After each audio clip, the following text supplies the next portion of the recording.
Morning. Um, Today I wanted to just talk about black thumb gardeners and how they don't really exist. That it's just a myth or a limiting belief, if you will, for people. But basically, if you can learn how to do anything, you can also learn how to do gardening. It's just a matter of setting your mind to it. And being in a curious mindset, being in a very, I'm not sure what the word is that you would use there, like observant is really it.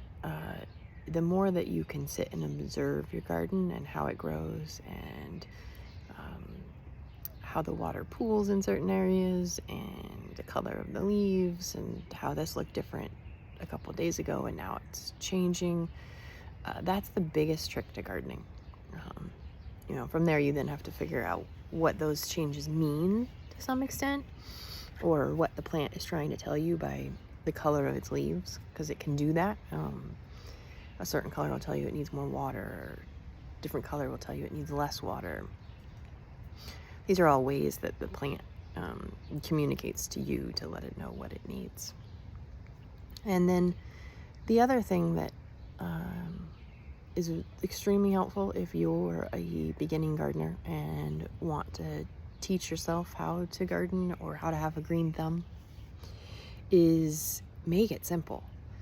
Have the wisdom to know the things that you can change in your yard and you can change about your garden, and the things that you can't.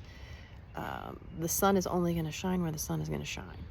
Unless you want to cut down trees, but basically you want to find the sunny spot. You can't force the plants to grow in a spot that doesn't get the sun that it needs. And then keep it simple, keep it easy for yourself as a beginner. Don't make it so that you have to jump through a million hoops to get the plants watered. This is one of the biggest things that I used to do, is I never would put the garden close enough to the water or make it easy to get the water to the garden. And then I would get lazy and not want to water it, and the plants would die. It's kind of like if you buy a gym membership, you buy it for the gym closest to where you live, or you buy it on your path to work. Like the way you would go to work is the gym that gym you pass, it might be a good one to get that gym membership for, because you're more likely to go by it and to stop and to work out. Same with the watering of the garden. If you're going to put the hose in the backyard and the garden in the front yard, and that's the only place you have a hose, it's not going to get watered as much as you want it to. You're going to get lazy. Well, I might get lazy.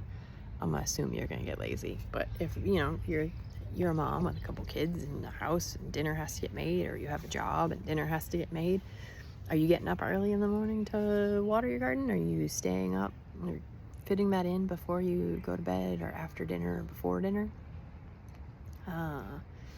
For me, it's probably the first thing that's gonna go, is that chore. I don't like adding more chores. So the easier I can make the chores, the better off I am at learning something new or getting something to work. So, soil is something that you can amend and adjust. So that's less of what you have to worry about. But those are the main things that impact gardening. So the things that you want to keep in the front of your mind when you set up where you're going to garden. The other is what you are going to garden and what you're going to start with. There's plants that need a lot of attention and need a lot of amendments and things added to the soil to make them grow. For instance, azaleas. They're notoriously known for needing a certain kind of acidic soil, or they won't grow as well. But something like a zinnia or cosmos or sunflower, which, if you've been around any of my other Instagram reels content, I'm constantly talking about zinnias, sunflowers, and cosmos because they're just so easy to grow. It's a great place to start as a beginner to learn some things. Well, there's some other perennials that you can use that will come back every year, that you don't have to plant every year, that also are easy to learn and sort of get used to growing. But if you start with something difficult and you don't have success, then what's going to happen? You're going to like decide that you just can't garden, which isn't true. You can garden, just like you can read and you can do math and you can probably cook dinner. But, you know, my 4-year-old doesn't know that she can read yet. And she's certainly not starting with War and Peace. You know, she's going to start with Go Dog Go.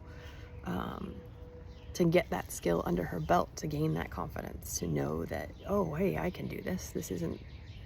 I can learn this. Build on one skill after the next, after the next, after the next. You know, same with math. 1 + 1 is 2. And then eventually you get into multiplying, you know, 2 × 6 and dividing things. But you don't start out in algebra trying to solve for x. I still can't get to solving for x, but that's a whole nother story. And there's certainly things I'll probably never be able to grow because I won't ever have the patience or the initiative to try and grow them. But you can be a gardener and have all the benefits of having a cut flower garden, of being able to get your hands in the dirt and have beautiful flowers to share and to bring into your house, and get all the mental health benefits that you can get from gardening. Like, that is all possible for anybody. There isn't anybody out there that can't garden. You can all do this, I promise you. If you're interested in starting, and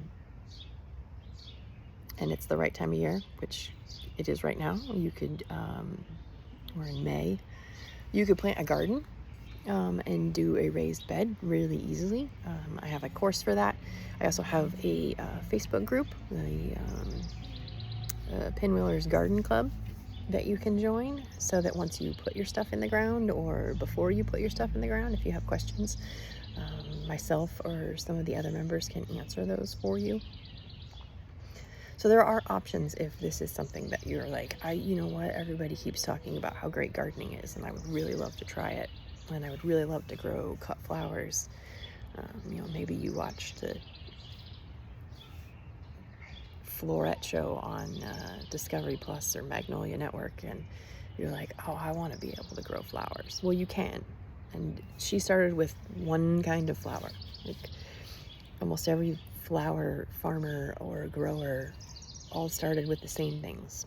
And they'll all tell you that if you want to start with Zinnias, Cosmos, and sunflowers. It's the best place.